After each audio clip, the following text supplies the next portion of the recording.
আসসালামু আলাইকুম। আমি আসাদুল ইসলাম ইরাক থেকে বলতেছি। যত বাংলাদেশের সুদখোর আছে সব সুদখোর অমুসলমান ঘোষণা করলাম। সব সুদখোরই অমুসলমান। মুসলমানের কাফেরদের চাইতেও সুদখোর খারাপ। সুদখোর মানুষকে মুসলমান থেকে অমুসলমান বানায়। কাফেররা কিন্তু মানুষকে মুসলমান বানায় না। তাই আগে আগে মানুষ ওয়াজ করতো যে কুত্তা যদি খাবারে মুখ দিত সেই খাবার 7 বার ধুলে সেই খাবার খাওয়া যায়, কিন্তু সুদখোর যদি খাবারে হাত দেয়, সুদখোর যদি খাবারে মুখ দেয় সেই খাবার 100 বার ধুলেও সে খাবার জায়েজ দেয়। সেই সুদখোর আজ বাংলাদেশে মনে করেন যে বাংলাদেশে একদম প্রত্যেকটা পড়ায় প্রত্যেকটা ঘরে ঘরে সুদ পৌঁছে গেছে।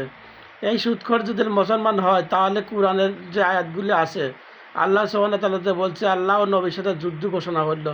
সেই আল্লাহ নবীর সাথে যুদ্ধ ঘোষণা হলে সেই ব্যক্তি কেমনে কোন অ্যাঙ্গেলে মুসলমান হয়, এটা আমার জাতির কাছে প্রশ্ন রেখে গেলাম।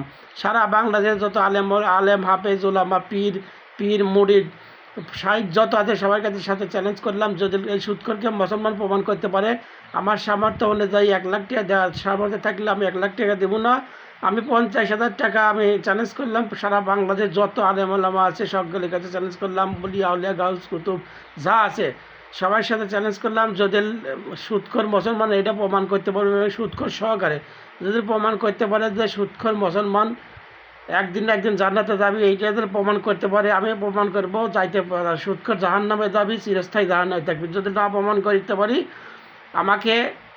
আমি প্রমাণ করতে পারলে আমাকে 50,000 টাকা কিছু দেওয়া লাগবে না, তহবিল মুসলমান হওয়া লাগবে। আর যদি কেউ প্রমাণ করতে পারে যে আমি সুদখোর মুসলমান, তাহলে আমি তাকে আমার ব্যক্তিগত টাকা, ইনকামের টাকা দিয়ে 50,000 টাকা তাকে উপহার দেবো। চ্যালেঞ্জ করলাম আজকে আমি সবার কাছে।